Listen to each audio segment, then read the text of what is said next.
Connais-tu la notion d'ancrage? Ça t'arrive souvent de te projeter, non? Ou de penser à tout ce qui te reste à faire, ou à tout ce que tu aurais pu faire différemment. Tu es soit dans l'anticipation par projection, soit dans la rumination en te préoccupant de ce qui aurait pu être modifié. Mais à force de vivre dans le passé ou le futur, tu passes à côté de ce qui est là, maintenant. Oui, sois présente dans l'instant. Quand tu es déconnecté de l'instant présent, c'est comme rater un coucher de soleil que t'attendais depuis longtemps. Mais parce que tu regardes ailleurs, ou que tu te préoccupes de ce que tu aurais pu faire autrement, ou de ce que tu vas partager et de comment tu vas le partager, eh bien le temps de penser à tout ça, tu n'as pas pris le temps d'apprécier l'instant présent. Tu n'as pas pris le temps d'apprécier ce moment incroyable. Et si tu ralentissais pour mieux profiter de ce qui t'est offert. Avant, comme d'habitude, parlons du défi fil rouge. En ce 9e jour, je t'invite à faire ton bilan du mois de septembre. De mon côté, aujourd'hui, je vais te faire le bilan de mon mois 8, le mois d'août. Eh bien, c'est très simple. J'ai pris de vraies vacances, où j'ai profité de ma famille. Mais j'ai aussi pris le temps de réaliser tout ce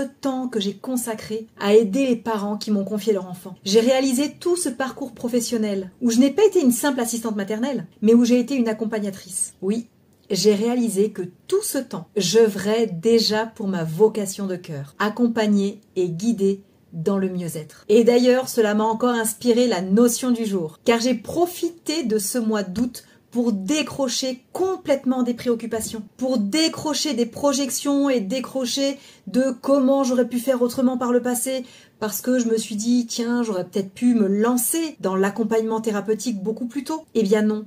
À la place, j'ai été dans l'ancrage, justement. J'ai non seulement pris en compte que tout ce que j'avais vécu, c'était le cheminement qui me permettait d'en arriver là, aujourd'hui, mais j'ai aussi surtout profité d'être vraiment présente dans ce que je partageais avec mon mari et mes enfants. Et je pense que je ne suis pas la seule. On croit qu'on est en train de profiter, on est présent physiquement, mais dans l'esprit, on est ailleurs. Ça, je te le dis, c'est une mauvaise habitude. On loupe énormément de choses.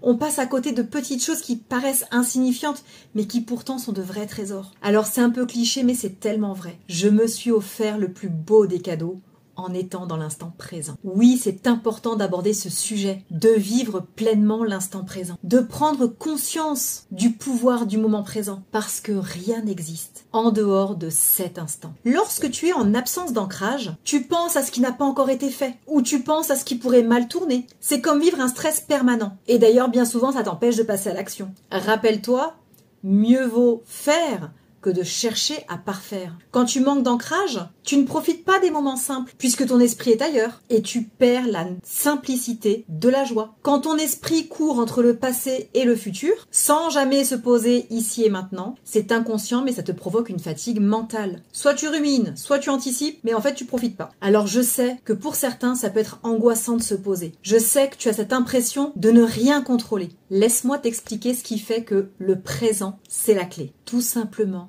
parce que tu es pleinement là. Tu sens et ressens chaque instant, chaque conversation, chaque sourire. Tu es dans une réelle écoute de l'autre, mais surtout de toi-même. Tu diminues ton stress parce que t'es pas en train de porter le poids du passé, ni l'anticipation du futur. Tu es pleinement dans la réalité et tu profites vraiment de ce que tu as, au lieu de te focaliser sur ce qui te manque. C'est bien souvent ce qui nous fait défaut, ça d'ailleurs. Comme le dit Deepak Chopra, quand tu vis dans l'instant, tu trouves la sérénité.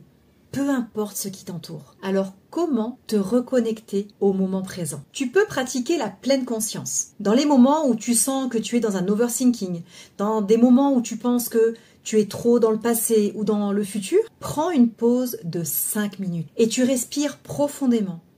Pour faire le vide, tu te concentres sur ta respiration, sur les sons aussi qui sont autour de toi, mais surtout tu te concentres sur ce que tu ressens et tu prends ce temps pour lâcher, tu prends ce temps pour te répéter « je suis ancré dans l'ici et maintenant » et tu verras que tu vas apaiser ton stress. Pour être dans l'instant présent, il serait intéressant que tu choisisses de réduire les distractions. Pose ton téléphone, coupe les notifications, sois présente pour toi-même ou les personnes autour de toi avec qui tu partages un moment, sans être tiré dans toutes les directions. Prends le temps d'apprendre à apprécier les choses simples. Commence par exemple à manger en pleine conscience.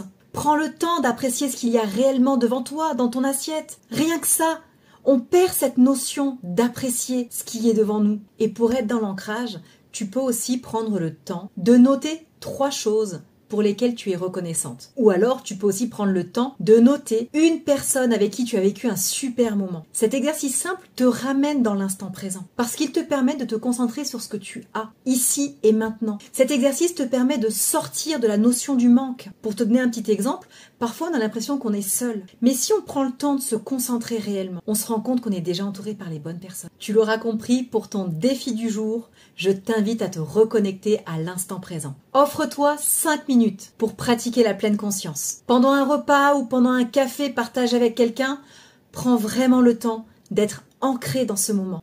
Ce serait dommage de prendre du temps avec une amie et une fois que le temps est passé, tu te dis « Oh, j'aurais dû en profiter plus ». Au lieu d'avoir cette réflexion de regret, profites-en. Concentre-toi sur la saveur de ce moment. Concentre-toi sur les sensations que ça te procure. Et enfin, note 3 choses qui te rendent heureuse. Rends-toi compte de ce que tu possèdes déjà. On oublie toute la richesse qui est autour de nous et toute la richesse qui est en nous. C'est pour ça que je tiens à faire ces défis, car en réalité, on a bien plus que ce qu'on ne le croit. Partage-moi en commentaire une chose que tu as vécue aujourd'hui, quelque chose que tu es en train de vivre là, maintenant. Peut-être une prise de conscience avec ce que je te partage. Mets-le-moi en commentaire que l'on puisse célébrer cela ensemble. Alors oui, aujourd'hui, je t'invite à revenir à toi. Tu n'as pas besoin de tout contrôler, ni de tout prévoir. Ce qui compte, c'est ce que tu fais là, maintenant. Parce que l'instant présent, c'est là que tout se joue. Ton futur n'existe que par rapport à ce que tu fais là, maintenant, aujourd'hui.